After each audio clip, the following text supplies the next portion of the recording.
Today presents Strike Battleship Argent, Book 1 in the Starships at War series, by Shane Lachlan Black. Copyright 2016. "We can fight our way out, sir," one of the Marines said. "Just give me a target." "You'll get your shot, Sergeant," Mu replied.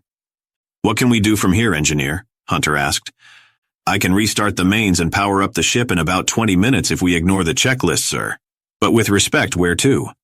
We can't operate all the systems on the Dunkirk without more manpower, and even if we could, we have nowhere to go." Hunter's eyebrow rose, which intrigued the colonel. Then Jason grinned, and Mu could tell he was onto something. "What about maneuvering?" "Sure, I guess. If we can get to the bridge and barricade ourselves in there, we can drive around for a while. We can't use the jump engines without navigational and SRS personnel, though. Sublight is doable within reason," Yili replied. "Reason?" Mu asked. "Without shields or armor power, we don't want to get going too fast to avoid debris or obstacles." "We don't need to go anywhere," Hunter said. "We just need to be able to stop." "Sir?" "Our guests don't have seatbelts, and if we conveniently forget to activate the drive field, they're going to get a first-class education in what it's like to ride in a moving van during a Mach 1 slalom event. Let's get to the bridge. Zoni, you keep us out of our guests' way." The captain hefted his weapon and peered out into the loading deck corridor. It was clear in both directions. "Smartly now."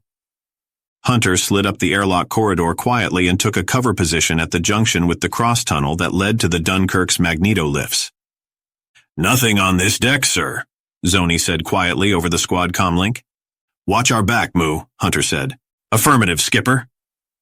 Hunter led the column swiftly along the cross-tunnel while Zoni kept her local area sensors locked on the creature's biological profile.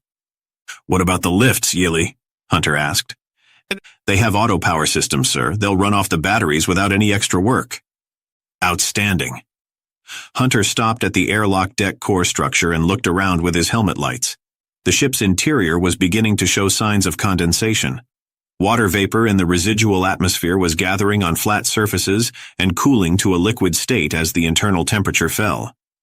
Every boarding party member's suit was reading the atmospheric pressure at about 7 pounds per square inch and air temperature at just over 30 degrees Fahrenheit. "Lift 4 to the bridge. Yili, Mu, and Zoni first. Marine Squad in Lift 3. I'll follow you up." "Sir, I—" "Understood, Colonel. These two are more important. Let's go." The Argent senior officers didn't look convinced, but they followed their orders. In a few moments, lifts 3 and 4 were on their way to Deck 1. Hunter moved around the core structure to Lift 2 and saw that it was operational. He keyed in the universal access code and listened as the pressure door released the seal. He trained his weapon on the lift car as the doors opened, but there was nothing waiting for him except an empty space. He climbed aboard and keyed Deck 1. "I don't understand where the crew went," Zoni said as the squad occupied the Dunkirk bridge. "If they were forced off the ship, that would be one thing.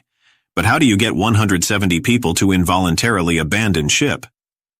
"That's a very good question.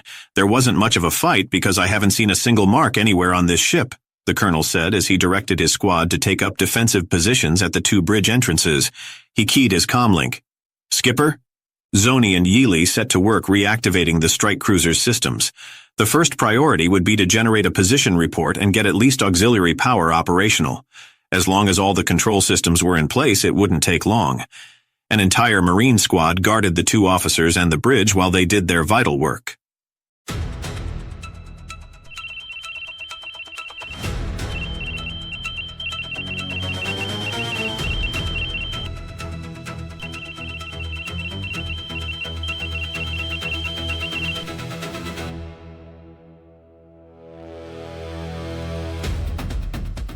There are those who believe the sudden hostilities between the Core Alliance and the Sarnstar Empire were unexpected. Those who have engaged Imperial forces at Rho Theta, Lunar 6-1, and now El Rey know better. The strike point, Siege Island. The Alliance fleet is well aware an attack on populated planets could happen with as little as 90 seconds advance warning. Dragonkind's most lethal battleship and most ruthless warlord, known as He Who Slew 9 with a Single Blade, are tasked with a simple mission: hunt down and destroy mankind's warriors. The leaders of the Core Alliance have pushed their enemies too far. Payback is coming, and it will fall from the skies on wings, stained with human blood. Presenting the most popular and successful series in Shane Lachlan Black's entire science fiction catalog. Destroy All Starships includes 7 ambitious novellas featuring memorable new heroes, menacing alien enemies, and an action-packed maximum firepower story cycle that sets the standard for the entire Starship's universe. The order is given.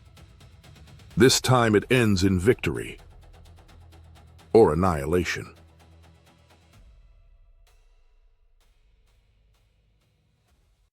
Skipper? Mu said again. He waited and listened to the silent channel. Jason Hunter exited Lift 2 and quickly made his way up the Deck 1 center corridor to the bridge entrance. Deck 1 was empty. Chapter 44. An indicator light appeared on Commander Hunter's EM unit. It signaled contact with Butterfly and the newly established communications network between herself, Butterfly, Lunar, and DSS Exeter. They were still limited by Hunter's need to use short-range wideband frequencies, but it did give her a voice channel with the task force. Exeter, Pierce. Afternoon, Commander. Ma'am, you've defeated the interference? In a manner of speaking, patch me through to the Fury Bridge. Affirmative. Switching nets. A moment passed. Fury, Mallory. Lieutenant, I need you to do me a favor. Commander, it's a relief to hear your voice again. How can Fury help you? Configure the ECCM antenna to all voice-capable frequencies north of the data wave on this channel. Wait 30 seconds, then direct maximum power on all frequencies to everything within a mile of my coordinates and maintain broadcasts for 60 seconds. I will re-establish contact then. Hunter out. The commander quickly reconfigured her handheld unit. She utilized her minibot's op codes to instruct them all to shut down their receivers so as to avoid the destructive signal that was about to be beamed at them. Okay, Tom, let's close that hatch. It's going to get ugly out there in a minute. Huggins helped Commander Hunter bar the records lab door as best he could. Moments after the pressure seal indicators shifted to green, a buzzing sound became audible outside. Echo, shut down your antennas. But I won't be able to hear Butterfly. It's okay. I can hear her on this unit. I don't want your systems to be damaged. The ship is going to send us a really powerful signal in a second. Okay. Echo didn't sound convinced. The buzzing sound increased intensity by several orders of magnitude and the hatch began to vibrate. The lights went out in the outside corridor and flickered in the weapons lab. Finally, a thump sounded, followed by a bang. Hunter was watching her EM unit's timer. The moment it hit 60 seconds, the sound vanished. She keyed her intership channel. Hunter to Fury. Fury, Mallory here. Enemy jamming equipment has been neutralized. We're back on the air, Lieutenant. Give me the shock leader's designator. Stand by, landing party. Saddle up, Commander. I want prisoners. Huggins retrieved his weapons and the equipment pack. Echo, I need you to clear all combat frequencies, re-establish contact with all minibots, and get me a sit rep right away. Go to alert condition 3. Signal silent. Okay. The little ambulance reactivated her high-gain antennas and began sending scrambled status response opcodes to the rest of the data network. Within moments, she had permanent multi-frequency channels with all 9 task force ships, the Marine shock platoons, and 4 minibots on the same network. Not bad for a collection of toys, Commander, Huggins said as he unlocked the pressure door. Not bad at all, Hunter replied with a grin. The 2 officers emerged from the records lab and began making their way back up the corridor towards Rebel and Wave's perimeter. I have Captain Cleghorn on priority frequency, Commander. Very good, Lieutenant. Switch us over, if you please. Hunter waited a moment or two. Captain Hunter here. Status report. Good to hear your voice, ma'am. We're clear to Deck 5 and will rendezvous with you at Station Control Platform 3. Affirmative. I need a medical evac from the records lab before we do any heavy lifting. Echo has the coordinates. Hunter out. She switched her comlink back. Mallory, I want a full sensor sweep of this station. Find those intruders now. I want bearing and distance in 30 seconds. Yes, ma'am. Stand by for telemetry. The task force flagship turned gradually in the direction of Survey Station 19, bringing all of her most powerful sensors and detection equipment to bear. life sciences personnel configured the automatic data collection routines, and the sensors began a systematic analysis of every cubic foot of the station's internal volume. "Got him, Commander. Deck 2 bearing—" Hunter heard someone typing on a control station in the background. "Bearing 107 Mark 200, true your position. Range 80 yards, XY plane true." "That's the observation deck. Report force alert status."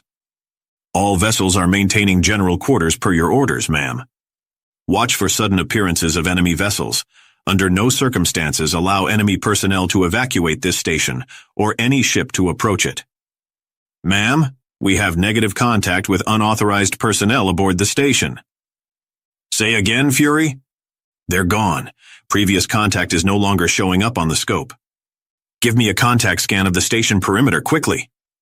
"Stand by." Hunter listened as voices murmured in the background. Mallory could be heard issuing orders. "Negative contact. My only external contact is King 1. No change in aspect." Hunter ripped her comlink off and threw it down the corridor. After trying to compose herself and failing, she slumped back against the bulkhead.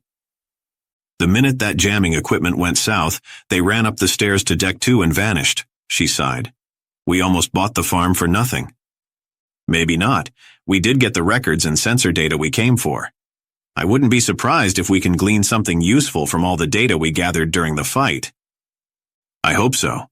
I want to know how my enemy keeps blinking out the moment we get close."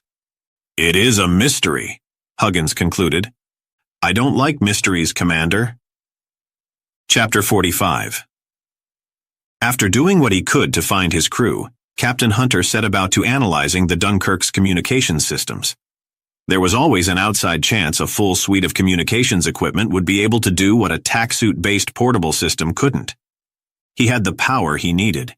Yealy did say the batteries were at 17%. After confirming this fact for himself, he set the ship's communications on maximum broadcast bandwidth and keyed the transmitter.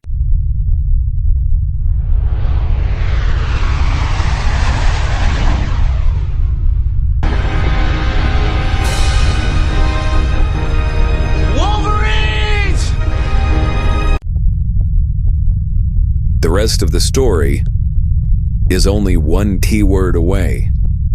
Visit jumpline.click in your browser. New keywords are activated every day. Get access to our entire catalog of science fiction, fantasy, and gamelit.